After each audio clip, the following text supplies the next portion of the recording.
Why cardio doesn't work. Okay, that might be a little bit of a strong title there. So, what I want to talk about today is constrained energy expenditure. And this is something that I really don't hear talked about a whole lot. And I think that there are some pretty important implications that this might lead to, all right? So, what is constrained energy expenditure? Well, this is the idea that our bodies are pretty dang good at regulating a certain energy out each day. And we stay within a pretty tight range regardless of our activity levels. And I know that's kind of paradoxical. And speaking of paradoxical, Dr. Herman Poncer is one of the leading researchers on this topic. And he wrote an article called The Exercise Paradox. And it's all about how more activity doesn't always result in more calories burned. All right, so let's go over a little bit of the research here. So some of the research that he mentions in the article compares low activity, so like couch potatoes, to moderate activity.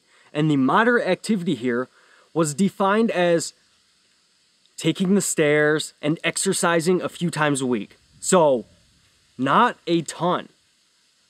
And they compared those two groups. And between those two groups, they noticed about a 200 calorie difference between energy expenditure. So when comparing low to moderate, we do see a little bit of a difference. Albeit it's kind of small, but a little bit of a difference. Now, they also compared high activity to low activity. And when you compared a more intense job or more vigorous activity day to day, they actually didn't see a significant difference in energy expenditure. Kind of crazy, all right?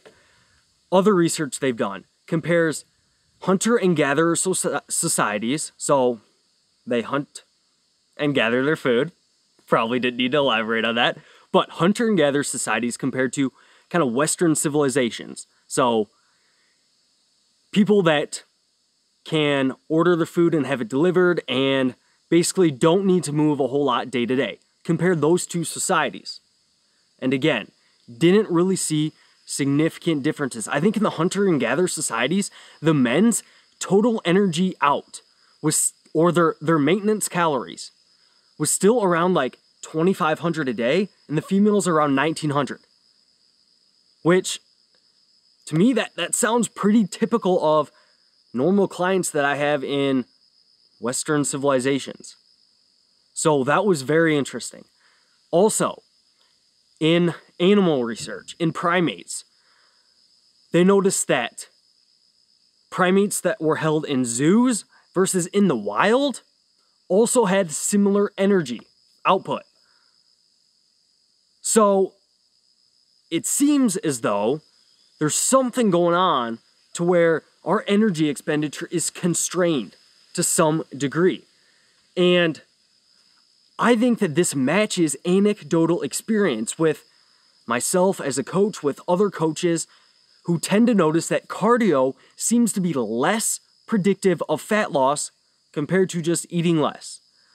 And my guess of what's going on here is the people that do cardio are probably already at the point to where they're moderately active, so they might not be getting as much of a benefit from the cardio. All right, so what's going on here? Why does an increased activity level not result in more energy expended? And we don't really know. This article was written in 2017. I tried to find some more recent stuff and really couldn't find a whole lot on it. And what Dr. Poncer suggests in the article is that there could be some role of kind of non-exercise activity. So NEAT levels. We could be kind of down-regulating our NEAT when our energy out is high. I think that makes sense. I think of when people do cardio in the morning, they might just subconsciously be more tired, sit down more the rest of the day, that sort of thing. That makes sense. However, the research looking at that suggests that those compensations in NEAT don't make up for the calorie differences. Like, it's really not even super close. So there's got to be something going on still. And there's also some research in rodents that suggests with really high activity levels, they might have impaired like muscle recovery and some other biological processes kind of get down regulated. So there's other things that could be happening in the body that are conserving energy. So muscle repair, recovery, and that sort of thing. And from a bodybuilding perspective, that's probably not something we want a whole lot. It reminds me of other research, similar research on energy availability, to where if you're eating so few of calories and your energy output is so much, then you don't have enough available energy for these biological processes to kind of go on, and you can see complications with that. And I think that this is one of the reasons why people run into the problem of doing a ton of cardio, not really burning any more fat, not eating a ton of food, and then they just feel awful. Probably because some of these biological processes are getting down-regulated. All right? So this research to me is crazy. It's counterintuitive, which is awesome about science. I love that science can just slap you in the face when you think you're kind of smart, and then, activity levels don't always correlate with energy out. So, yeah, it's definitely interesting. Now, what's this saying? What do we do with this practically? Well, I don't think this is saying that all cardio is bad all the time. I still think moderate activity levels are a good idea for general health, for a healthy heart, all that good stuff. I think that there can be some benefits to doing some cardio. How much of a benefit is cardio on top of already doing lifting? Hard to say. I'd say you'd get some diminishing returns there, but I think if you're going to be as healthy as possible, you still might do a session or two of cardio each week. I think hedging your bets that way wouldn't be a bad idea. However,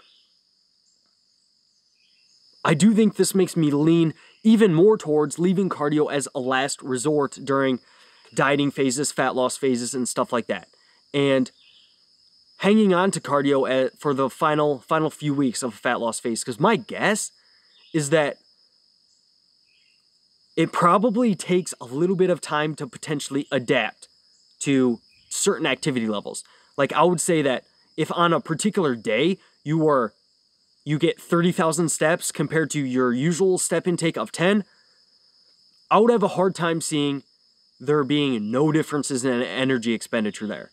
But if you stay at 30,000 steps for 5 or 6 weeks, then I would say you're probably adapting to that a little bit, would be my guess, just based on how certain biological processes tend to kind of work, kind of adapting to shit we throw at it. So that's kind of why my rationale is sparing cardio until kind of the end. Now, there's a lot of unanswered questions here. What type of activity might we adapt better to? Do we adapt to HIIT training as much as we do low intensity cardio or moderate activity? Hard to say. How does lifting play a role into this? Hard to say. How long does it take to adapt to certain levels of cardio?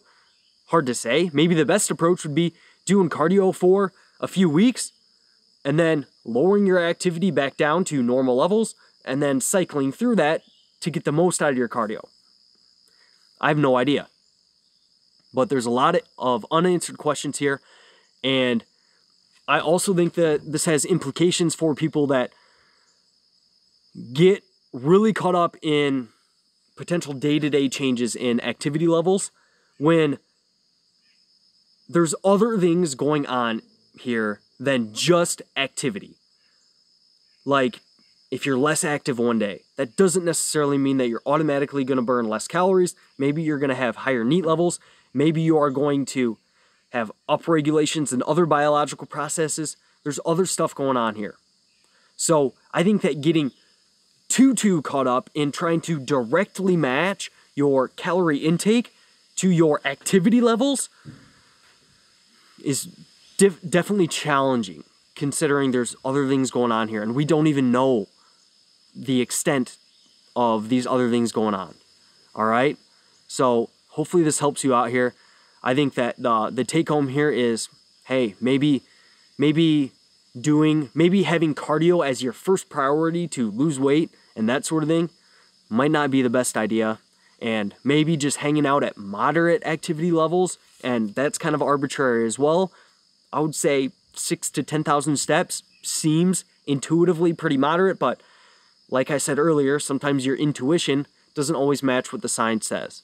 So I think staying around that moderate activity levels and leaving cardio as a last resort kind of makes a lot of sense. So I'm not saying never do cardio ever, but this research does tend to suggest that, hey, maybe more activity doesn't lead to more energy expended.